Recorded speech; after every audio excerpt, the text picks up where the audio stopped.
todos e a todas, é um grande gosto aqui voltar. Volto aqui anualmente, pelo menos, penso que já tinha estado aqui há algumas vezes, neste último ano estive mais algumas vezes, confesso que não me recordo bem, mas é um grande gosto aqui de facto voltar, esta bela casa de ensino. Isto é que não sei se está a funcionar muito bem, mas não tem problema, talvez não tenha alcance. E, portanto, considero esta casa realmente como minha, na prática, porque já dei aqui aulas muitos anos. Recordo com saudade o tempo em que dei aqui aulas como co-coordenador de uma pós-graduação e de um mestrado para a promoção a oficiais superiores por parte da GNR. E hoje vejo com grande alegria que, ao fim destes anos, que não foram assim muitos deles já ocuparam, neste momento ocupam já os lugares de oficiais generais da GNR. Aliás, a começar pelos dois primeiros postos na GNR, o comandante e o segundo comandante gerais da GNR, que foram meus alunos, e também aqui no âmbito desta pós-graduação, além do próprio doutoramento, que ainda não completaram, na Faculdade da Universidade Nova de Lisboa.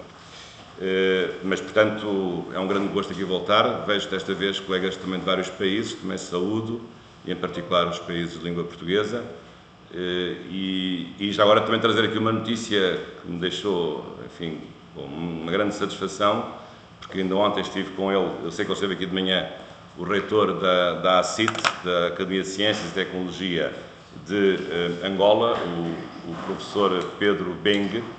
Eu estive ontem a jantar com ele, por acaso, e até porque, entretanto, em Angola foi aprovado, já havia um mestrado em Direito, Segurança e Inteligência, há 3 anos esta parte, que eu sei que tenho sido coordenador, e agora foi aprovado um doutoramento, precisamente em Direito e Segurança, que vai começar no próximo ano, nesta escola, desta academia, que é equivalente ao ensino superior em Angola. E precisamente, num certo sentido, inspirando-se no doutoramento que eu tive a ocasião de fundar na Faculdade da Universidade Nova de Lisboa, que entretanto depois foi extinto, enfim, mal, mas as coisas são assim mesmo, que fundei em 2013. Mas quando se fecha de um lado, abre-se do outro e a vida continua, é assim mesmo que as coisas têm de ser. Mas agradeço muito esta oportunidade de aqui estar, também cumprimento os colegas que me apresentaram, o Sr. Tenente-Coronel Duarte Machado, também o Sr. Tenente-Coronel Saraiva Hermenegildo, agradecer a vossa presença aqui, também, enfim, no caso do Tenente-Coronel Hermenegildo, também sou simpática a presença do meu currículo. Esqueceu-se de dizer que eu fui Presidente do Conselho Fiscal do Sporting, mas eu percebo porque é o que omitiu, porque essa parte não é de facto consensual, é melhor tirar, que é para evitar aqui rupturas na assistência. Não queremos rupturas, queremos o máximo de unidade que for possível. Eu habitualmente tenho falado um pouco sobre este tema, que é um tema que me parece que está na atualidade, e até hoje estive a rever um pouco estes documentos que já tinha, e realmente fico espantado com as coisas, porque o tempo passa e as coisas continuam a ser atuais, o que é o pior sinal possível. É o sinal de que as coisas não há reformas nenhumas. Portanto, a verdade é essa, é que andamos nisto há anos, os anos passam e estamos sempre a fazer a mesma coisa e não se faz nada. Portanto, esta é já para começar um ponto de partida que não tem nada a ver com nenhuma observação política ou partidária, é apenas a constatação da realidade. E, portanto, aquilo que eu terei dito a este propósito há 2 ou 3 anos ou há 4 continua a ser hoje inteiramente atual, até pior, porque, por exemplo, há 2 anos nós tínhamos um conceito estratégico de defesa nacional que estava em vigor e agora não temos, porque, ou por outras palavras, temos um que está em vigor, mas de facto está em vigor no sentido de prolongamento de funções, digamos que é um conceito missionário que ainda não foi substituído, porque o conceito vale 10 anos, de acordo com a defesa nacional, deve ser aprovado sempre 10 em 10 anos, teria de ser aprovado em 2023, chegou a ser elaborado, um grupo de trabalho, enfim, mais ou menos secreto, não sei, e depois, até agora, nada. Portanto, o ano passado, este governo, apesar de tudo, está no início, mas já não está tão no início, já tem 6 ou 7 meses, nada. E, portanto, estamos à espera, como se essa coisa fosse assim, uma coisa, digamos assim, de segunda importância. Não me parece que seja, nos tempos atuais, e eu não sei do que é que o governo está à espera, de facto, para tratar do assunto da aprovação do Conselho Estratégico de Defesa Nacional, e sendo certo que a questão é uma questão delicada, porque recordo bem tudo aquilo que aconteceu com o Conselho Estratégico definido em 2013, que foi realmente altamente controverso, ia dando uma ruptura nas relações, e não uma ruptura diplomática, mas uma ruptura dentro do governo entre o Ministério da Defesa e o Ministério da Administração Interna, que foi salva in extremis por intervenção de várias pessoas, mas penso que na atualidade que nos circunda esse assunto é mais do que urgente e é muito necessário que seja esse conceito reaprovado, atualizado, de acordo com o contexto que nós hoje realmente conhecemos. Ali a 2024, estou a ver que está um erro que já cometi da minha parte. Bom, mas então a minha ideia com esta minha intervenção é assim, digamos, uma intervenção provocatória, como aliás gosto de ser, enfim, dentro de certos limites, que lá está, sem ofender ninguém, espero eu, mas falar-vos um pouco sobre esta ideia do que é a Constituição da Segurança, portanto, qual é o papel de uma Constituição na definição dos eixos fundamentais da segurança de um país, o que é que dela deve ter, o que é que ela não tem, o que é que devia ter diferente daquilo que tem, e depois, a certa altura, referir aqui, digamos, 5 observações, 5 aspectos em que faço alusões a temas em que o texto não diz nada, em que o texto é dúbio, em que o texto é insuficiente, ou em que o texto é hiperbólico, ou em que o texto até pode ser errado, enfim, sempre com respeito, obviamente, por todos aqueles que fizeram a Constituição, e, sobretudo, também aproveitando, prestando homenagem, obviamente, aos deputados constituintes, que eu acho que fizeram uma grande obra, que foi a Constituição Portuguesa, mas, como todas as obras humanas, obviamente que tem as suas imperfeições e, sobretudo, peca por não ser atualizada em vários dos seus aspectos. Mas a verdade é que também nesse tempo não se falava muito em direito constitucional da segurança, nem sequer se falava muito em segurança, era um tema, em 76, um tema um pouco maldito, nós tínhamos saído de um regime de ditadura que não era bem militar, mas era paramilitar, enfim, o ditador não era militar, Salazar não era militar, era um professor de finanças públicas. Noutros países sabemos que os chefes de Estado eram militares, portanto, como também nos países da América Latina, normalmente eram ditadores militares, o Brasil, a Argentina, o Chile. Aqui não, portanto, não havia propriamente militar, mas obviamente que as Forças Armadas tinham um enquadramento próprio no regime, mas por isso mesmo, e, enfim, ironicamente, até foram as Forças Armadas que fizeram precisamente o 25 de Abril, portanto, foi até ao contrário, foram as Forças Armadas da camada de baixo que fizeram o 25 de Abril contra as Forças Armadas da camada de cima, portanto, os famosos capitães de Abril. Mas, enfim, por várias razões, o tema da segurança não ficou, digamos, como um tema central na Constituição, que na altura foi feita, porque havia realmente todas as prioridades, sobretudo em matéria de direitos económicos, sociais e culturais, de direitos, liberdades e garantias, por exemplo, era uma matéria que era importante, e também, digamos, a estrutura de um sistema político que fosse verdadeiramente democrático, com todas as garantias que eram necessárias para assegurar essa democraticidade do próprio sistema político. Mas isso não invalida que se possa falar, hoje vai-se falando cada vez mais, nestes temas da Constituição da Segurança e saber qual é o papel da Constituição nesta matéria. Claro que as Constituições, todas elas falam um pouco disto, as mais recentes falam mais, as mais antigas falam menos, também as mais recentes são normalmente Constituições mais longas do que as Constituições de uma primeira geração. A nossa Constituição de 76, apesar de tudo, é já de uma geração posterior, em que foi feita com mais calma e também beneficiando do contributo de muitas outras Constituições, digamos, de uma primeira geração. Estou aqui a referir-me em particular ao contexto europeu, porque temos, digamos, Constituições fundadoras do Estado Social Europeu do pós-guerra, que foram, sobretudo, as Constituições italiana e alemã. A alemã, apesar de tudo, com algumas limitações, porque era precisamente um Estado que ainda não estava refeito da divisão entre a Alemanha, a República Federal e a República Democrática Alemã. A Constituição italiana também foi uma Constituição muito importante do ponto de vista social, e depois, mais tarde, a Constituição Francesa, em 1958. Digamos, estes são os grandes textos, digamos assim, que marcaram um tempo constitucional a seguir à Segunda Guerra Mundial. E, portanto, Portugal, quando chega à democracia, obviamente que a primeira coisa que fez foi olhar para estas 3 Constituições e delas colher inspiração. Portanto, quer da italiana, de 47, quer da alemã, de 49, quer da francesa, de 58. Mas, obviamente, que as superou em muitas coisas, porque tem muito mais normas do que essas Constituições, em várias matérias, seja matéria de direitos fundamentais, seja matéria de organização política. Mas, como quer que seja, hoje o tema da segurança é um tema que voltou a estar na atualidade, e sabemos bem porquê. Há todo um conjunto de circunstâncias que nos permite até dizer que o século XXI é um século da segurança. É verdade. Para o bem e para o mal. O tema da segurança é um tema transversal, desde logo às políticas públicas. Os acontecimentos dos últimos dias provam, para quem tivesse dúvidas sobre isso, por exemplo, embora um aspecto mais de baixa intensidade no âmbito policial, mas não deixa de ser um aspecto de insegurança importante a assinalar, tem depois um substrato um pouco mais complexo, mas recordamos, obviamente, o 11 de setembro de 2001 e recordamos, digamos, todo o realinhamento que no plano internacional se fez a partir do século XXI, precisamente para dotar as estruturas internacionais de uma maior capacidade de defesa e de segurança perante novas ameaças e novos riscos.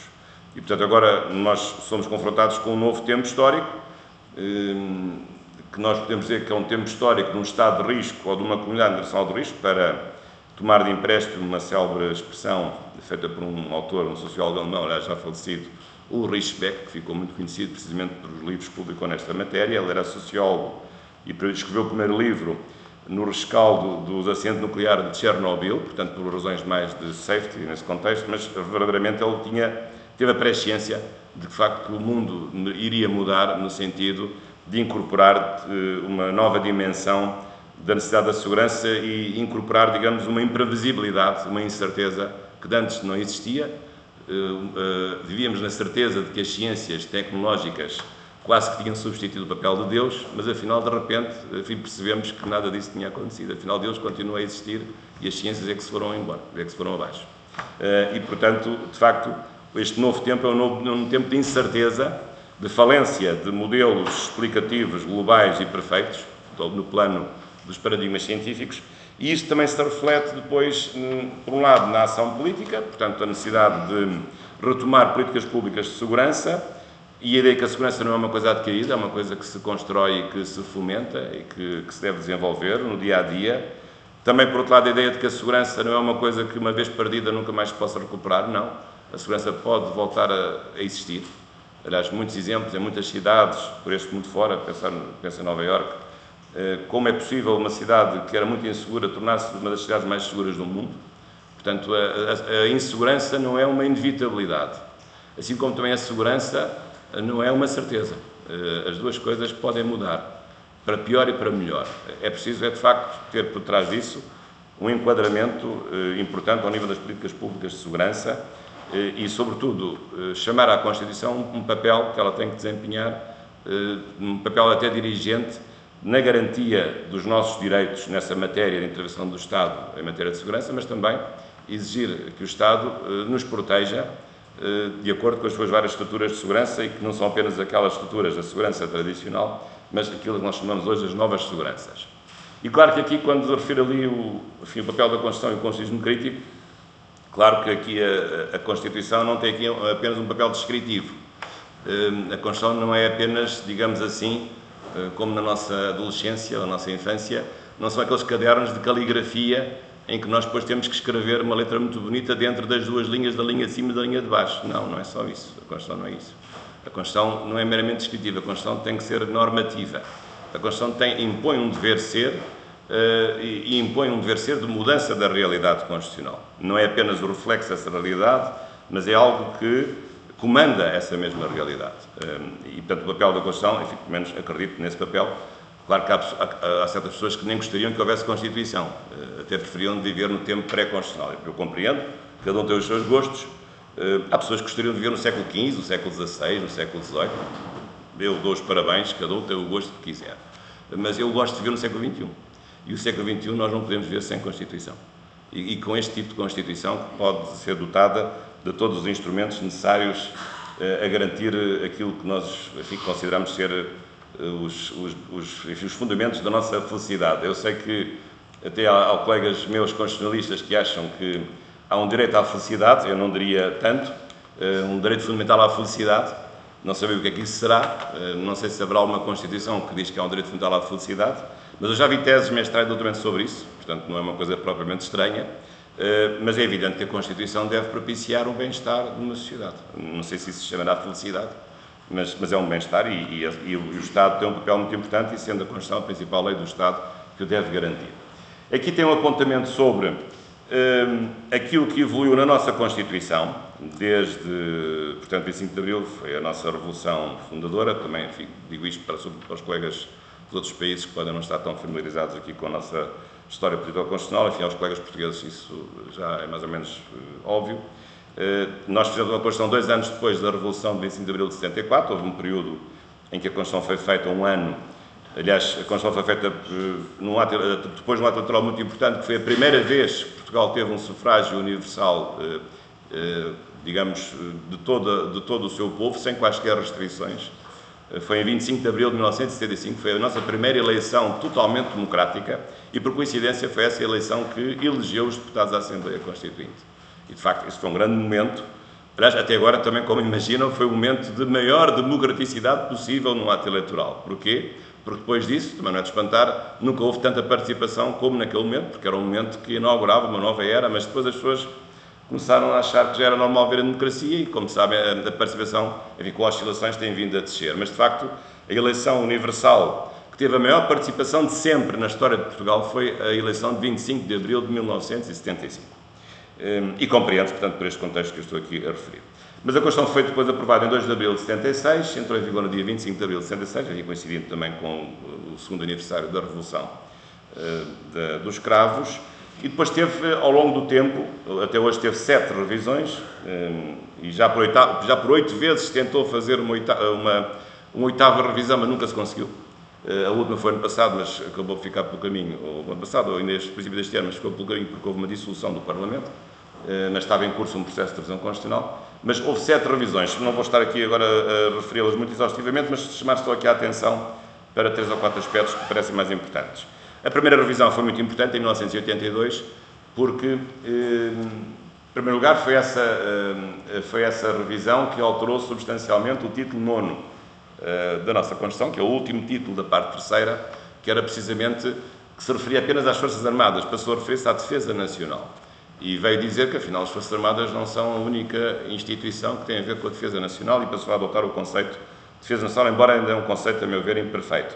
E depois, sobretudo, distinguiu o Conselho da Revolução, que era um órgão revolucionário que tinha ficado na Constituição, mas que estava a prazo, era apenas composto por militares, mas era um órgão que tinha importantes poderes legislativos, era o Conselho da Revolução que legislava sobre os militares, era o Conselho da Revolução que fazia a fiscalização sucessiva e preventiva e sucessiva da constitucionalidade, abstrato da constitucionalidade, e, portanto, o que era um pouco estranho, realmente, militares estarem a fazer a fiscalização da constitucionalidade. Mas era este órgão que tinha essa competência. Além de ser também um órgão de consulta do Presidente da República, aliás, era presidido por inerência pelo próprio Presidente da República, que na altura era também um militar, ia dizer marechal, não aceitou, o general Ramalho Yanes. Mas devia ser marechal, acho que seria justo, mas ele não quis. E também por isso, também quando distinguiu, o Conselho da Revolução é no seu lugar para a parte. Não só foi criado um Tribunal Constitucional, foi criado um Conselho de Estado, mas na parte militar foi criado um Conselho Superior de Defesa Nacional, que está previsto também neste título da própria Constituição.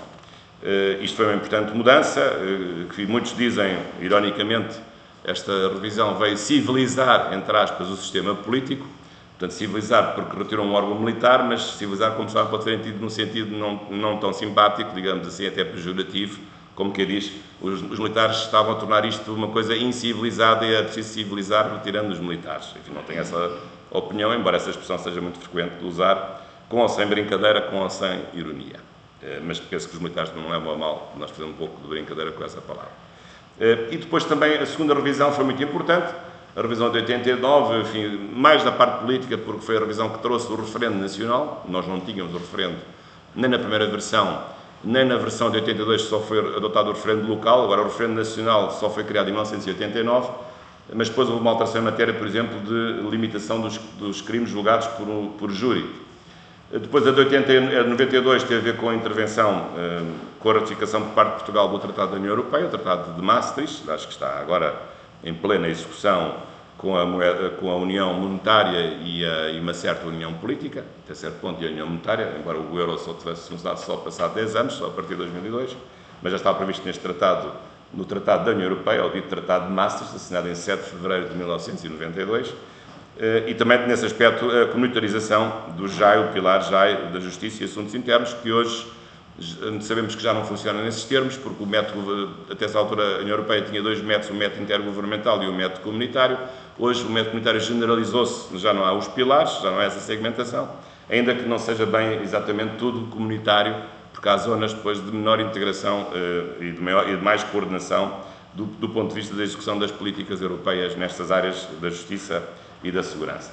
E hoje, claro, há uma política externa de segurança comum, etc., com várias dimensões. Depois, mais tarde, em 97, foi a quarta revisão. Esta revisão foi muito importante em matéria de segurança. Extinguiu-se a jurisdição militar, apenas pode existir no âmbito do estado de guerra. Foi um assunto controverso, os militares não gostaram, claro, mas realmente havia pouca utilidade nessa jurisdição militar. Claro, qual é que é a utilidade de um tribunal militar? É de fazer trazer a um julgamento militar, sobretudo um julgamento penal, os conceitos e a cultura militar, que eu acho que é importante que um juiz tenha quando condena alguém pela prática de crimes estritamente militares, mas isso consegue fazer-se através da presença de um militar no coletivo dos 3 juízes. Portanto, agora já não são todos os 3 juízes militares, os tribunais são os tribunais judiciais comuns, mas quando se trata de julgamento de crimes militares, tem que lá estar um militar que é particularmente escolhido para essa função e nos vários níveis da hierarquia dos tribunais judiciais, os chamados assessores militares. Normalmente são licenciados em Direito, não têm de o ser, mas normalmente são licenciados em Direito. Mas essa foi uma alteração importante, enfim, demorou algum tempo a ser executada, fez depois, entretanto, o novo Código de Justiça Militar a partir de 2003. Depois também outra questão que na altura estava muito em voga, foi a questão, muitos se lembram disso, ou outros talvez já não porque nasceram depois disso, a questão de deixar de haver serviço militar obrigatório. Aliás, a Constituição não diz bem isso, diz que o serviço pode ser obrigatório ou facultativo conforme a opção da lei, portanto a Constituição não se compromete, diz que a lei tem liberdade para decidir, mas obviamente que a lei foi imediatamente feita logo no dia seguinte para tornar o serviço militar não obrigatório, facultativo dentro de certos moldes. Já agora, eu até acrescentei isto agora, porque como também temos discutido esse assunto, também o tema das polícias municipais foi um tema muito importante na revisão de 1997. Foi aí que apareceu pela primeira vez a ideia de se criar um modelo próprio de polícias municipais, que se tem desenvolvido, aliás, mal, é um dos grandes fracassos da reforma policial, é o fracasso da reforma da Polícia Municipal, mas pode ser que as coisas agora mudem, mas já estamos a ver que mudam sempre pelo impulso mais negativo que se possa imaginar, que é precisamente a insegurança que se pode viver, digamos, dentro dos municípios ou num certo contexto municipal. Depois houve ainda a quinta revisão de 2001, houve depois mais 2 que eu não vou referir, a sexta e a sétima, mas a quinta foi em 2001, teve também uma importância em 2 aspectos. Por um lado, a criação do TPI, porque esse foi criado em 98, pelo Tratado de Roma, mas Portugal depois tinha que fazer a recepção ou permitir a sua ratificação, visto que o TPI implicava uma colisão com a própria Constituição, sobretudo que o TPI permite a pena de prisão perpétua, coisa que a nossa Constituição não permite. Para além de outros assuntos complicados, portanto, era necessário articular uma jurisdição supraestadual, ainda por cima penal, não é uma justiça qualquer, uma justiça penal, em relação à Constituição e, portanto, alterou-se o artigo 7º, dizendo-se que agora seria possível, sim, a Constituição permite que o decisor político pudesse ratificar o tratado que instituiu o TPI, o Estatuto de Roma, de julho de 1998, e alterando também o artigo 33 e desde logo dizendo que pode ratificar, portanto, porque eu, Constituição, entendo que não vai haver nenhuma colisão com a própria Constituição. Eu, por acaso, sobre isso, aqui há uns anos, publiquei um livro, Direito Internacional Penal, que também depois posso aqui oferecer aqui à biblioteca, abordando esses assuntos. Eu não tenho assim uma visão tão ingênua, tão otimista, de que o TPI é uma maravilha e que não viola nenhum dos princípios constitucionais, não tenho essa visão. Embora talvez, em relação ao que está aqui escrito, hoje talvez seja um pouco mais moderado, a idade vai sempre moderando os ímpetos da juventude, mas admito que hoje seja aqui um pouco mais moderado em relação a um certo radicalismo que está na parte final deste livro, mas ainda assim não deixe de pensar aquilo que eu penso aqui na substância do caráter problemático de facto, de andarmos aqui com jogos de palavras que a Constituição tem no artigo 33, em que se for entrega vale tudo, mas se for extradição já não vale quase nada, mas a substância é a mesma. A entrega ou a extradição é a mesma coisa. É agarrar em alguém e colocá-lo à disposição de uma jurisdição.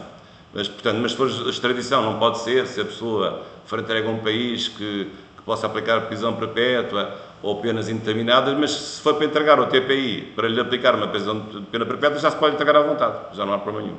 Não estou a perceber qual é que é a coerência da Constituição a permitir-me coisa. Mas isso é o que está preto no branco no artigo 33 da Constituição. Mas, obviamente, acho que nós temos um cérebro que é para pensar e eu acho que não é difícil chegar a esta conclusão em relação a este aspecto crítico, não é o único, aliás, do ponto de vista do TPI, embora eu acho que haver uma justiça penal internacional é uma coisa importante, é uma conquista importante, mas sabemos que as coisas não têm corrido bem. Por exemplo, na altura, compreendo, na altura não se incluísse a questão do terrorismo, mas o Estatuto de Roma teve uma alteração em 2010. Alguém se lembrou de incluir, embora a questão tivesse sido discutida e há escritos sobre isso, mas porquê é que não se abriu a justiça do TPI, por exemplo, aos crimes de terrorismo? O terrorismo, ninguém toca no terrorismo em matéria de TPI, por exemplo. Ou porquê é que o TPI também não intervém em matéria de justiça contra os narcotraficantes? Porque não querem. Porque esse assunto é um assunto demasiado sério para ser entregue ao TPI, que é só para coisas mais para brincar. Mas é evidente que o TPI tem um problema de subutilização, tem um problema agora de politização, teve muito tempo um problema de anti-África, de anti-africanismo, digamos assim, porque, na certa altura, realmente olhando para os processos que lá estavam, só estavam, digamos, arguidos africanos, até parece que só em África que há crimes contra a humanidade ou crimes de guerra, quer dizer, não há mais lá nenhum no mundo, é só em África que havia. Hoje as coisas mudaram um pouco, de facto, até por força da guerra da Ucrânia e por força das questões do Médio Oriente, mas de facto durante muito tempo o TPI foi, com toda a justiça, criticado pelo seu quase caráter anti-africano. Aliás, levou até uma célebre declaração da União Africana a recomendar, imagine-se, a recomendar aos países de África para se retirarem do TPI. Portanto, isto chegou a este ponto. Felizmente que eles não o fizeram, apesar de tudo, mantém-se, julgo que 2/3 dos países africanos continuam membros do TPI, mas de facto isto compreende-se que não tem havido realmente muito bom senso, acho que a palavra é essa, não tem havido muito bom senso. Não houve bom senso nem na negociação do Estatuto de Roma que criou o TPI, e muito menos bom senso tem havido na gestão dos dirigentes do TPI nas suas várias estruturas, quer, refiro-me em particular ao Procurador-Geral, que lá está, ou que tem estado, quer depois também aos próprios juízes e ao pessoal auxiliar. Mas vamos ver. Agora, neste momento, há uma série de mandados de captura, como sabem, contra vários dirigentes, Putin, Primeiro-Ministro de Israel, líder do Hamas na faixa de Gaza. Portanto, há uma série de mandados de captura contra as mais altas figuras de certos países, mas vamos ver o que é que isso vai dar. Mas, portanto, a questão do TPI, já agora para terminar o outro ponto, a questão também é uma questão muito complexa, que é a questão do sindicalismo policial. Porque a certa altura Portugal viveu uma crise no que respeita à PSP, estou à vontade aqui, não sei se é que alguém da PSP, mas não estou a dizer que ficasse inibido de o fazer, mas a PSP de facto passou por um momento crítico no fim dos anos 80, porque era uma polícia paramilitar e tornou-se civil. A GNR manteve-se mantido como polícia militar. E de facto houve um problema que teve por base uma reivindicação de vários grupos que na altura ainda não eram sindicatos, porque não podia ter sindicatos, e portanto depois entendeu-se que se devia esclarecer o assunto e permitir que as polícias pudessem ter sindicatos, mas num compromisso, sindicatos, mas sem direito à greve. Portanto, no fundo, o sindicalismo policial, sim, com outras valências, obviamente as menos importantes, já agora, mas é melhor isto do que nada, também é verdade, mas sem direito à greve. Embora não seja isto exatamente o que lá está, eu já falo sobre isso, mas esta foi a solução que se arranjou no artigo 270 da Constituição, que teve realmente uma nova composição, uma nova redação a partir da revisão, a quinta revisão de 2001. E é um assunto que está de novo na ordem do dia. Aliás, no próximo fim de semana vou participar numa conferência na Faculdade de Direito da Universidade de Lisboa, promovida por um sindicato da PSP, um dos vários, em que precisamente este assunto vai ser de novo debatido. Mas, portanto, isto é digamos, uma breve apresentação das várias revisões com relevância em matérias de segurança. Porventura não falei de tudo, mas falei dos aspectos talvez mais importantes. Agora vamos ver a parte provocatória da minha intervenção. O que é que eu vos quero aqui deixar digamos, de provocação, esperando que ninguém me leve a mal, porque isto não tem nada de pessoal. Mas o primeiro aspecto é o que é que o texto constitucional não tem. Não é? Havia uma música que era o que é que não sei o que tem, aqui é não tem. Portanto, o que é que a Constituição não tem e devia ter? Isso são muita coisa. Bem, começar desde logo com a proteção civil. Realmente a coisa mais estranha com que eu sinto é que, ao ver a Constituição, não há uma única palavrinha sobre o sistema de segurança civil. Nem uma única palavra. Nunca se fala em bombeiros, nunca se fala nada. Portanto, parece que esse mundo não existe. Com certeza que esse mundo, em 1966, era um mundo um pouco diferente do que é hoje. Mas, se nós formos ver as entidades que intervêm na nossa segurança comunitária e individual, os bombeiros são, porventura, aqueles que estão na primeira linha, porque são eles que podem acudir ao maior número de necessidades, se virmos a coisa do ponto de vista estatístico.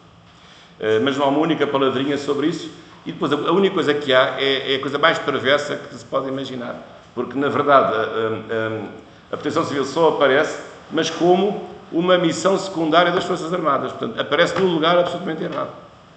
E claro que o mundo da Defesa Civil, ou Proteção Civil, Defesa Civil é mais a expressão ou espanhola, ou a expressão também brasileira, penso que fala mais de Defesa Civil. Mas há todo um mundo, um mundo muito vasto, desde as questões da segurança sanitária, que nós experimentámos essas questões no âmbito da pandemia, a emergência médica, também é uma questão importante, a questão de salvamento marítimo e aéreo, porque aí, realmente, as Forças Armadas desenvolvem, quer pela Força Aérea, quer pela Marinha, desenvolvem o salvamento marítimo e o salvamento aéreo, mas há todo um conjunto de temas que, a meu ver, mereciam uma referência constante, como não fosse uma referência, pelo menos, simbólica, de reconhecimento da existência dessa realidade. Depois também não há nenhuma referência à segurança do ciberespaço, que é hoje uma coisa inevitável, embora aqui eu compreenda que, de facto, o tema é muito mais recente. Nem sequer há neste momento quaisquer direitos fundamentais digitais, embora Portugal tenha uma lei muito importante desde 2001, que é a Carta Portuguesa de Direitos Fundamentais na Era Digital, ou Direitos Humanos na Era Digital, que é um texto muito importante, que pode ser considerados textos de direitos fundamentais atípicos acrescentados à Constituição, porque, na verdade, são direitos novos, o direito ao testamento digital, o direito a não ser georreferenciado ilegalmente, o direito de acesso à internet, o direito a que o Estado não bloqueie o acesso à internet, tudo isso, o direito à literacia digital, uma série de direitos que realmente esta Carta tem, e que são, não é o tema da nossa conferência de hoje, já tenho feito conferências sobre isso, mas penso que é uma matéria que devia ser reconhecida pela própria Constituição, embora eu aqui devo dizer, a bem da própria Constituição, que a nossa foi das primeiras a colocar no artigo 35 a importância da informatização dos dados pessoais, mas apenas no âmbito dos dados pessoais. Mas hoje o mundo do ciberespaço vai muito para além dos dados pessoais. Os dados pessoais é uma coisa óbvia, digamos, é o mínimo dos mínimos, mas hoje as questões são muito mais vastas do que a questão dos dados pessoais, porque temos dados de toda a ordem, há dados empresariais, dados públicos, temos toda a nossa vida organizada no ciberespaço e, portanto, a questão não é só de sermos atacados nos nossos dados pessoais, é muito mais do que isso. Depois também, o não reconhecimento da segurança privada, que hoje é porventura o maior corpo de segurança, é o da segurança privada, à volta de, não sei, eu não tenho os dados precisos, 65 mil profissionais, não sei se estão todos a trabalhar, mas que estão reconhecidos como tal. Não há nenhuma força de segurança que tenha 65 mil, a GNR e a PSP têm 22 mil, mais ou menos, cada uma, e as Forças Armadas têm menos nos seus ramos, mas são 65 mil profissionais.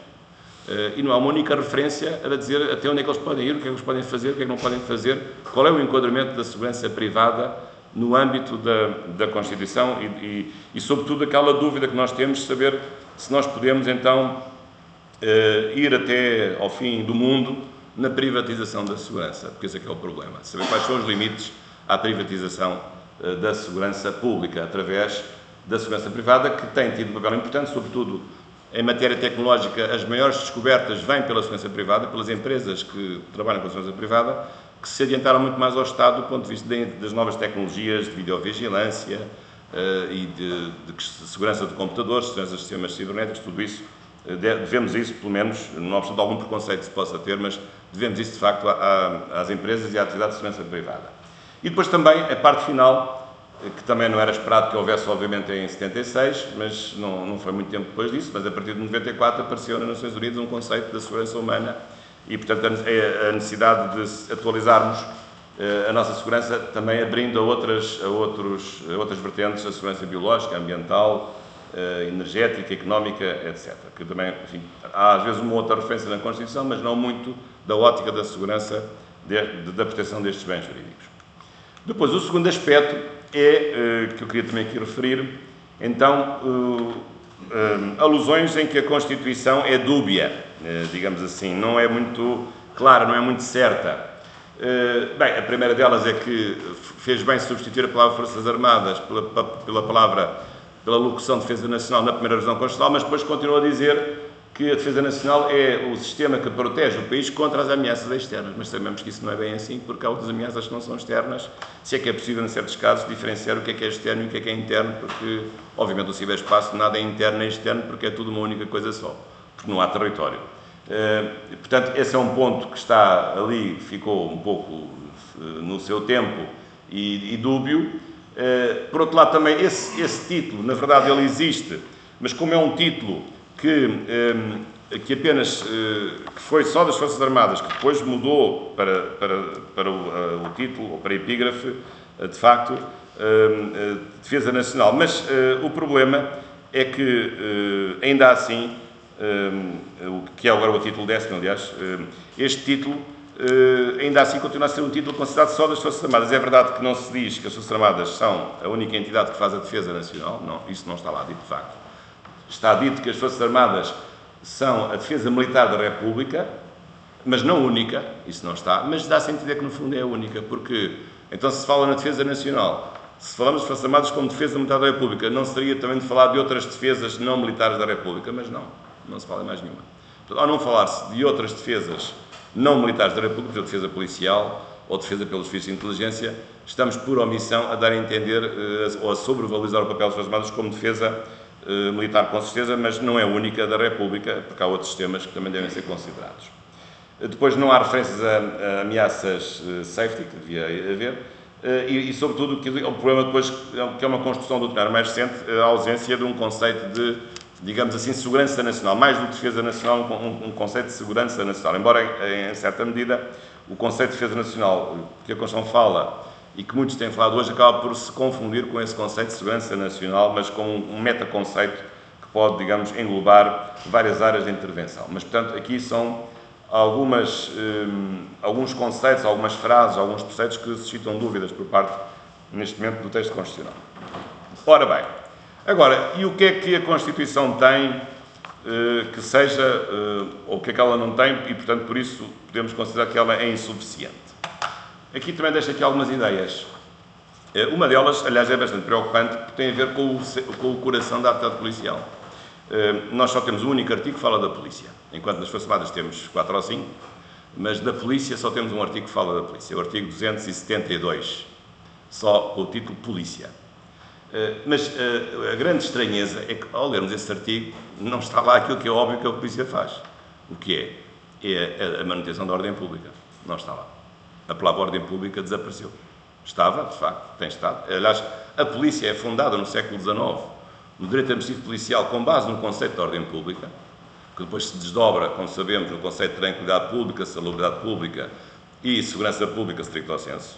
Isto na versão francesa, a versão alemã, é ordem e segurança pública, são só 2 desdobramentos, mas a verdade é que a nossa Constituição nunca fala em ordem pública. Aliás, eu já vi escrito por colegas universitários, não vou agora dizer o nome, dizendo que o facto da Lei de Segurança Interna, essa sim, claro, refere-se à ordem pública, o fazer, que isso é inconstitucional, porque a Constituição não diz que a polícia deve garantir ou promover a ordem pública. Então, mas se a polícia não promove a ordem pública, não é polícia. Isso parece uma coisa evidente, porque isso é uma coisa que inera ao conceito policial. Mas há pessoas que escrevem estas coisas. A verdade é essa. Depois também se escreve qualquer coisa, não é? Mas há pessoas que escrevem isto. E depois chegam ao ponto que vamos inconstitucionalizar a polícia, porque a Constituição não diz que a polícia deve perseguir a ordem pública, e como não está na Constituição, portanto, a polícia é toda inconstitucional. Aqui isto faz lembrar também, a certa altura, eu fui presidente do Conselho de Fiscalização do Sistema de Informações da República Portuguesa, e agora lembro-me deste episódio, posso aqui contar, acho que não estou a violar nenhum segredo de Estado, esses por acaso até nem caducam, nem prescrevem, vão connosco até à tumba, mas a certa altura havia um deputado, nós tínhamos que apresentar um relatório anual à Assembleia da República, mas havia um deputado que a certa altura me perguntou se eu não achava que os serviços de informações, a sua existência simples, era inconstitucional. Mas há pessoas que acham que haver serviços de inteligência é uma inconstitucionalidade. Vejam bem, digamos, o caráter retorcido de certas mentes humanas que acham que, quer dizer, nem sequer estamos a saber se poderes é que têm, mas só o facto de existirem já é inconstitucional. Digamos, os serviços de inteligência são, digamos, incompatíveis com o Estado de Direito Democrático. Isto é uma coisa que eu nunca tinha visto em lado nenhum. É verdade que é uma conquista recente no aprofundamento da ideia de segurança, porque os serviços de inteligência, no fundo, é o irmão mais tardio, digamos, das várias gerações, primeiro mais antigas Forças Armadas, depois talvez os bombeiros, depois a polícia do século XVIII, e realmente os serviços de inteligência aparecem no século XX, é verdade. Mas pelo facto de ser o irmão mais novo, não quer dizer que ele seja inconstitucional, coitado do novo irmão, do jovem irmão, que não é inconstitucional por causa disso. O ponto é saber como é que ele depois se organiza e que poderes é que tem. Isso é outro assunto. Mas é que esta pessoa estava mesmo convencida, Ou então era uma rasteira para eu cair nela, talvez. Mas estava mesmo convencida que era inconstitucional. Mas não sei se eu convenci, ou se a convenci a mudar de opinião, não sei. Bom, já não é deputado também há muito tempo, não vou agora fazer quem. Mas, portanto, este é um ponto só para vocês verem às vezes que estas coisas podem parecer academismos, é verdade, mas às vezes as coisas podem se complicar no momento da verdade. Depois, o mesmo em relação aos serviços de informações, aqui usa a palavra informação e inteligência de uma forma equiparada, porque, como sabem, em Angola e no Brasil é mais a expressão inteligência. Mas também a mesma coisa, aqui apesar de todas as coisas evoluíram, mas a Constituição não diz nada sobre como é que se organiza o nosso sistema de informações. Apenas diz que ele existe, que pode existir, não é inconstitucional, obviamente, mas depois não diz mais nada. Que poderes é que tem, se é monista, se é dualista, quais são os seus limites, como é que se articula com a polícia, como é que é fiscalizado. Zero. Nada. Não diz nada. A meu ver, acho que podia dizer alguma coisinha. Embora tivesse havido aqui um avanço, porque apesar de tudo, na matéria, para legislar sobre a matéria, quem legisla passou agora a ficar garantido, que é o Parlamento, que reforçou, aliás, os seus poderes em matéria de legiferação nessa matéria e, por outro lado, também aumentou os poderes através do aumento das atribuições e competências do Conselho de Fiscalização. Aliás, na altura, precisamente, em que eu até integrei o órgão, foi quando se deu essa importante alteração, uma alteração à Lei Quadro, que foi aprovada em 2004, a lei é de 1984, a Lei Quadro do Sistema de Informações da República Portuguesa. Depois, também, em relação às polícias municipais, elas apareceram, lembram-se naquela revisão que referi, a quarta de 97, mas de facto tem um enquadramento muito restrito, a meu ver, acho que é um assunto que devia ser desenvolvido, e também não se sabe bem qual é o papel que Portugal tem nas instituições internacionais de segurança, porque muitas vezes as Nações Unidas têm, agora intervindo em matéria de proteção dos Estados contra terroristas, que fazem umas listas de terroristas, mas depois isso tem as maiores dúvidas que isso, sendo posto em prática, privando essas pessoas de liberdade, que isso possa ser aceito do ponto de vista das garantias no que respeita a turistas, como qualquer arguido tem que ter garantias respeitadas pela própria Constituição. Mas, portanto, há aqui assuntos insuficientes, para já não falar da questão dos metadados, enfim, penso que acompanharam recentemente esse drama, de uma lei que foi considerada inconstitucional e que inconstitucionalizou, deitou por água abaixo todo um trabalho de anos de investigação criminal, até de casos já julgados, até, ao contrário do que se pensa, isso também afetou o caso julgado, porque neste caso, a lei mais favorável ao qual é não haver lei nenhuma e, portanto, não haver provas nenhumas possíveis com essa lei, a lei, sendo considerada inválida, invalidou todas as provas obtidas e, portanto, não havendo provas não há incriminação, porque não há provas não há crime. E, portanto, tudo isso ficou destruído retroativamente com essa decisão que, a meu ver, foi exagerada, não foi, digamos, uma decisão bem pensada, a meu ver, com o devido respeito, por parte do Tribunal Constitucional. Portanto, fez-se uma nova lei que reduziu consideravelmente a conservação dos metadados para efeitos de investigação criminal, mas ainda assim, não sei se não é um prazo agora de menos para que isso possa ter alguma utilidade do ponto de vista da investigação criminal, quer seja para acusar, para condenar, quer seja para absolver, para inocentar as pessoas. Depois, o terceiro aspecto, já estou a terminar, é, digamos assim, um aspecto em que o texto constitucional, digamos, é um pouco hiperbólico, ou até diria um pouco histérico, talvez, não sei. No sentido de ter coisas despropositadas. Também há uma certa histeria constitucional, também pode haver, de facto. Não pensem que é só nas pessoas. A Constituição também pode ser histérica, não é? Também tem alguns preceitos um pouco histéricos.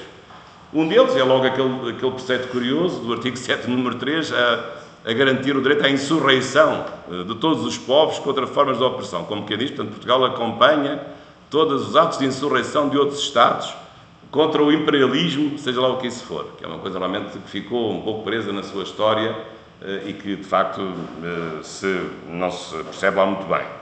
Depois, a Constituição também fala nos crimes contra a segurança do Estado, mas depois, na prática, nunca se percebe para que é que isso serve. Até uma expressão que está ali, talvez um pouco por uma certa reminiscência de um mal passado, mas depois a Constituição não consegue dar uma utilidade prática ao crime contra a segurança do Estado, que não estou a dizer que não deve existir, claro que deve existir, mas tem que ter um enquadramento específico do ponto de vista do seu regime. É verdade que o Código Penal depois tem um capítulo lá sobre os crimes contra o Estado, não é bem contra a segurança do Estado, é contra o Estado, mas depois é preciso saber o que é que isso vale, que cuidados é que é preciso ter, qual é o seu enquadramento jurídico ou constitucional e jurídico ou penal em particular. Depois também, claro, há um subentendimento de que não, um entendimento implícito de que não pode haver qualquer tipo de intervenção dos serviços de inteligência no âmbito da restrição de poderes, sobretudo não havendo interseção de comunicações, porque os serviços de inteligência, embora isso não esteja na Constituição, mas aparentemente há quem diga que implicitamente a Constituição proíbe que os serviços de inteligência possam ser órgãos da polícia criminal, embora não seja assim em outros países. Há vários países em que o mesmo organismo é ao mesmo tempo um organismo de polícia e um organismo de inteligência, o caso do FBI, por exemplo, ou o caso da Suécia, que eu conheço por ter visitado, e penso que a Alemanha também. Portanto, a mesma polícia pode ser ao mesmo tempo polícia e também um sistema de inteligência. Isso não tem nenhum problema se for num ambiente e com as garantias de um Estado de Direito Democrático. Mas aqui há um bocadinho, digamos, o tal preconceito que vem da PID, DGS, porque a PID DGS era várias coisas ao mesmo tempo. Era uma polícia judiciária, era uma polícia de inteligência, era uma polícia de fronteiras, era muita coisa ao mesmo tempo, talvez demais, como sabemos, e foi o que foi. Portanto, ficou um pouco também esse lastro que realmente percebo. Aqui a Constituição talvez não seja tão histérica, será mais, digamos, marcada por uma história nefasta daquilo que se fez e dos abusos, obviamente, e das atrocidades cometidas pelos agentes da PID-DGS. E depois, agora, mantém-se normas sobre o serviço cívico, mas é uma coisa realmente um pouco estranha, porque se não há serviço militar obrigatório, o serviço cívico é assim uma coisa um pouco que nos faz sorrir. Finalmente, o que é que a Constituição tem de errado e que concretamente merecia, digamos assim, não diria um chumbo, não vamos chumbar o legislador constitucional, isso seria uma injustiça, mas dar uma nota baixa. Aqui vocês vão ser avaliados, não vão, não é? Portanto, têm essa sorte. Não, vão ser avaliados? Não. Bem, mas aqui, olha, eu dava nota negativa logo ao artigo 34, para começar. Porque o artigo 34 teve uma história curiosa. Sabem que até à revisão de 2001, ninguém podia entrar durante a noite no domicílio. Só em casos muito excepcionais.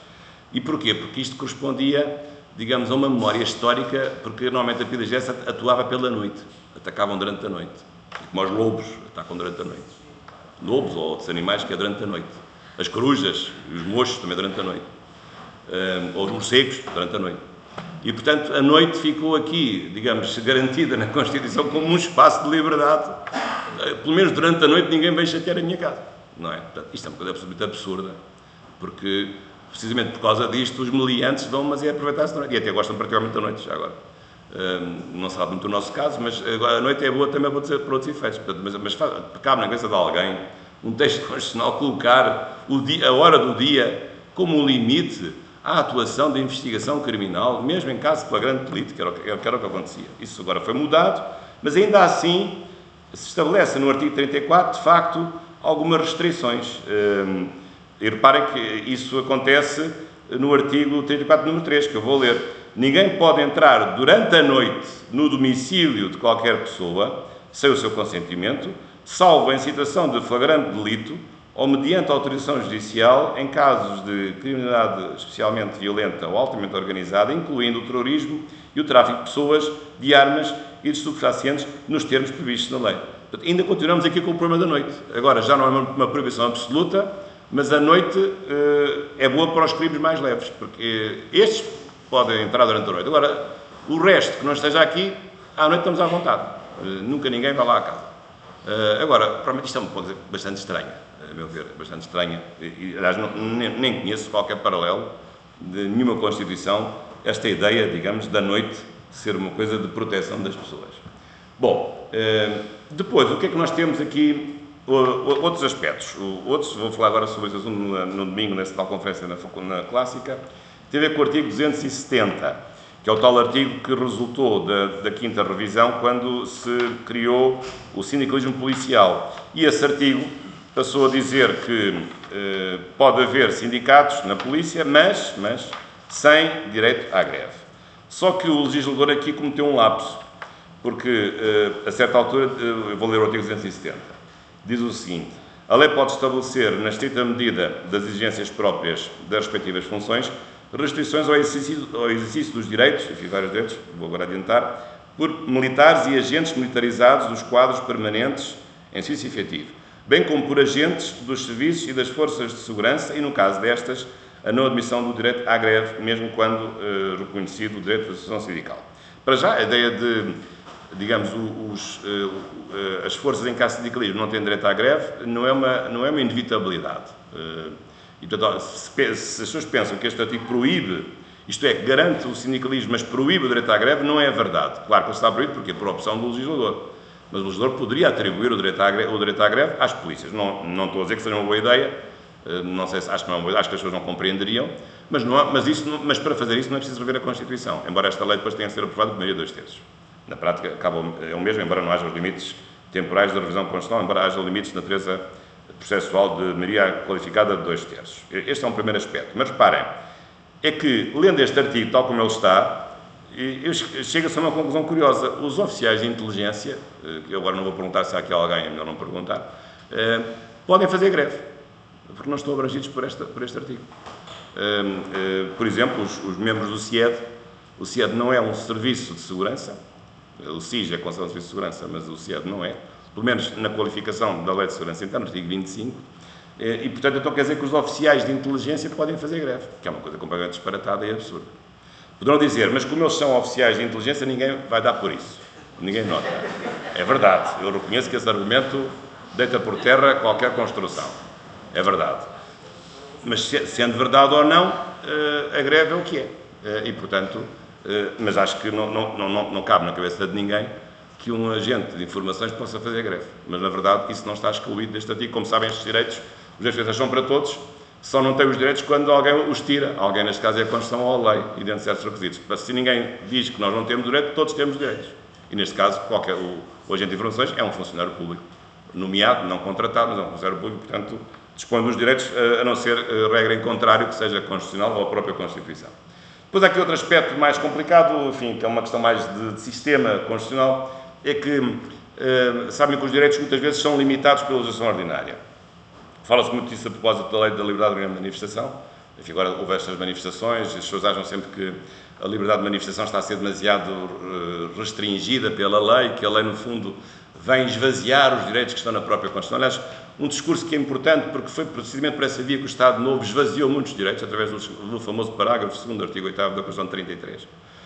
Ainda assim, não julgo que seja isso o que está a passar neste momento, do ponto de vista do exercício dos direitos fundamentais, mas a verdade é que todas as intervenções restritivas de direitos e garantias não são garantidas por maioria qualificada. A não ser os casos do artigo 270, qualquer outra restrição basta uma maioria simples. Isso é perigosíssimo, porque são direitos que estão na Constituição e não vamos aceitar que um legislador de uma maioria meramente conjuntural, uma maioria simples, vá esvaziar ou vá reduzir, enfim, esvaziar não seria o caso porque há o artigo 18, mas pode em grande parte comprometer uma parcela importante do exercício e do conteúdo de um direito fundamental. E eu acho que essas leis, pelo menos as leis não de acomodação do exercício, mas de restrição de conteúdo dos direitos, essas teriam de ser submetidas a uma cláusula de maioria de 2/3 e não a uma simples cláusula, que é a maioria deliberativa geral, que é a maioria simples, não é a maioria de 2/3. E depois, o outro assunto foi um assunto muito discutido, sabemos, noutros tempos complicados que passámos aqui há uns anos, felizmente já nos livramos disso, a questão da pandemia, e portanto aqui isto levantou todo um conjunto de novas questões ligadas ao confinamento, digamos, imposto, digamos, confinamento quer profilado, quer terapêutico durante a pandemia, e todas as questões que isso suscitou de inconstitucionalidade, visto que essa restrição não está, de facto, prevista no artigo 27, número 3, que tem uma lista de exceções taxativas ao direito à liberdade, mas lá não está esta situação. Está uma que tem a ver com saúde, mas não com saúde pública. Tem a ver com a anomalia psíquica, quando a pessoa pode representar um estado de perigosidade social. Portanto, quando a pessoa tem uma anomalia psíquica, e deve ser realmente limitada com uma medida de segurança para não matar ou praticar crimes sobre outras pessoas. Mas não está o caso, precisamente, de alguém que não possa ser confinado e esteja a espalhar uma doença infecto-contagiosa, como foi o caso, não ser muito grave, mas como foi o caso da Covid-19. Mas isso depois foi objeto de uma tentativa de revisão constitucional, precisamente a última, cujo processo naufragou, mas havia várias alterações, a meu ver até justas, embora também com alguma polémica. Depois aqui entramos na questão dos negacionistas, apareceram todos, em força, alguns com alguma razão, apesar de tudo. Nós agora, vendo as coisas à distância, percebemos que houve ali alguns exageros. Mas também, vamos lá ver, é fácil contar a história depois de ter visto o filme, não é? Muito obrigado. Assim também eu. Mas é que nós nem sequer tínhamos, o filme estava a começar, nós não sabemos como é que a história ia acabar. E, portanto, não era normal que tomássemos todas as cautelas as chamadas jurisprudências das cautelas numa altura em que não sabíamos como é que as coisas iam evoluir. Acho que era normal. Portanto, também não podemos, os negacionistas não nos podem acusar de termos sido, enfim, muito violentos na restrição da liberdade, porque realmente havia vários cenários, não sabíamos o que ia acontecer. E, portanto, houve todas as cautelas, e o caso português, a meu ver, e acho que é preciso fazer justiça aos políticos, que estamos sempre a criticar, mas eu acho que nós fomos um caso de sucesso do tempo da pandemia, com todas as dificuldades que isso trouxe, até logo do ponto de vista jurídico, porque não sabemos bem como agir. Eu, por acaso, estou à vontade, até porque, por coincidência, foi esse o tema da minha tese de doutoramento, em 99, o Estado de Sítio e o Estado de Emergência, mas eu próprio depois fui revisitar a minha tese e também me surpreendi com coisas que eu também nunca tinha pensado nelas, e nada como um caso real da vida para pôr em prática qualquer tipo de construção teórica que se tivesse feito. Mas eu acho que devemos, aos políticos em geral, no nosso agradecimento por terem conseguido manter um país a funcionar dentro de certos limites que foram razoáveis e respeitando na sua essência, a meu ver, a Constituição, não obstante um outro excesso, mas penso que isso foi um caso de sucesso. Portanto, mas é evidente que isto pode suscitar agora, digamos, uma intervenção numa revisão constitucional para se aperfeiçoar e para se esclarecer os limites da intervenção no âmbito de situações de necessidade constitucional. E, portanto, muito obrigado pela vossa atenção. Vou-vos deixar aqui alguns livros que eu tenho publicado, enfim, alguns aqui a biblioteca penso que já tem, não é? Aliás, eu vou também deixar aqui esta legislação de direito da segurança, que este foi o último livro que eu publiquei nesta área, e este é o manual que eu publiquei em 2020, está a precisar agora de uma nova edição, esta é a segunda edição, está a precisar de uma terceira, mas confesso que ainda não tive tempo de fazer, mas este é realmente um livro completo sobre as várias áreas, alguns, portanto, são aqui que eu referi, mas também, como sabem, tenho feito livros noutras áreas, esta é a capa dos livros, também tenho trabalhado nas áreas do direito nacional público, este é o direito nacional da a versão anterior, e pronto, e muito obrigado pela vossa atenção e espero que corra tudo bem. Muito obrigado. E agora vamos ao debate. Claro. Professor, muito obrigado por esta radiografia, para ser tempo recorde, né? Para conseguir levantar estas questões sobre os instrumentos da justiça artificial, desde as omissões, alguns abusos e alguma falta da atualização da Constituição, nomeadamente nestas áreas da segurança. Já passámos da hora, mas de qualquer forma gostaria de dar a palavra. Mas aquele relógio está adiantado 1 hora, isto não está atualizado. Agora de repente até me assustei, bem, falei 2 horas, coitado. Estão a ver. É que ali... Dar a oportunidade por uma questão, pelo menos, mas não quero apesar da longa bibliografia que o Sr. Professor já nos aqui deixou, estejam à vontade para colocar, se quiser. Posso fazer uma pergunta? Sim, claro. Um desses manuais que eu já importei de um desses manuais do Tribunal de Direito Internacional Público, que eu estudei por ele. Quais são as implicações que o professor vê da dita cláusula facultativa de jurisdição obrigatória, não do TPI, mas do Tribunal Nacional de Justiça, sim. Na segurança externa, e se isso pode agora, acho que posteriormente uma revisão do Conselho de Segurança da ONU, Sim. entrar em pauta para dar mais executibilidade. Sim. Aos... Bem, portanto, já agora só para esclarecer aqui os colegas, visto que isto é uma pergunta muito específica, o que é esta cláusula? Esta cláusula diz o seguinte: quem é membro das Nações Unidas não é automaticamente, não é ipso facto, não adere ipso facto à justiça do Tribunal Internacional de Justiça. Tem que o declarar especificamente, e pode declarar para sempre, em tudo, ou pode declarar apenas só com alguns países, só durante um certo tempo, ou só para certo tipo de questões jurídicas. Isto é a cláusula facultativa de jurisdição obrigatória. Portanto, os membros das Nações Unidas não ficam ipso facto, pertencem, digamos, ao Tribunal, porque o Tribunal realmente faz parte das Nações Unidas, mas não são vinculados à sua jurisdição. Portanto, esta é a pergunta que coloca. Claro que isto leva aqui um problema do facto de muitos membros das Nações Unidas não aceitam a jurisdição do Tribunal Nacional de Justiça. E, portanto, isso obviamente que enfraquece consideravelmente a sua intervenção. E penso que a sua ideia era de incluir na reforma das Nações Unidas também tornar automática a vinculação dos países, todos que fossem membros das Nações Unidas, também ao próprio Tribunal Nacional de Justiça. Eu acho que seria uma boa ideia, mas os grandes países não vão aceitar, como seria uma boa ideia, por exemplo, vejo que é brasileiro, não é? Sempre boa ideia, por exemplo, que o Brasil fizesse parte do Conselho de Segurança, porque é um grande país lusófono, tem mais de 200 milhões de habitantes, e, portanto, obviamente, seria, como a Índia, por exemplo, ou como na África, talvez a África do Sul ou a Nigéria. A Nigéria é mais complicado porque não é uma democracia, mas pode ser que venha a ser. Mas a África não está representada, a Índia não está, ainda neste momento é o país mais populoso do mundo, já ultrapassou a China. E é uma democracia, apesar de tudo, não é? Mas estes países não estão, os tais BRICS, não estão representados no Conselho de Segurança. Portanto, essa seria outra reforma, mas acho difícil. Ela foi tentada, aliás, não é nada que não se tivesse tentado, no tempo de Kofi Annan, na passagem do milénio, aliás, lembro-me do relatório que ele fez em Large Freedom, em que ele propôs, a ter várias soluções no Conselho de Segurança, propôs uma alternativa A e B, com membros rotativos e com um mandato com mais anos e menos anos, tentando convencer os membros permanentes para ver se eles aceitavam alguma coisa, mas claro que eles não aceitaram nada que fosse de redução dos seus poderes e nada que implicasse que deixassem de ser membros permanentes do Conselho de Segurança. Mas eu penso que essa reforma é mais do que necessária, porque neste momento as Nações Unidas enfrentam quase, digamos assim, um teste da sua sobrevivência, não é? Porque neste momento as Nações Unidas arriscam-se a tornarem-se absolutamente irrelevantes no cenário internacional. É isso que está a acontecer neste momento.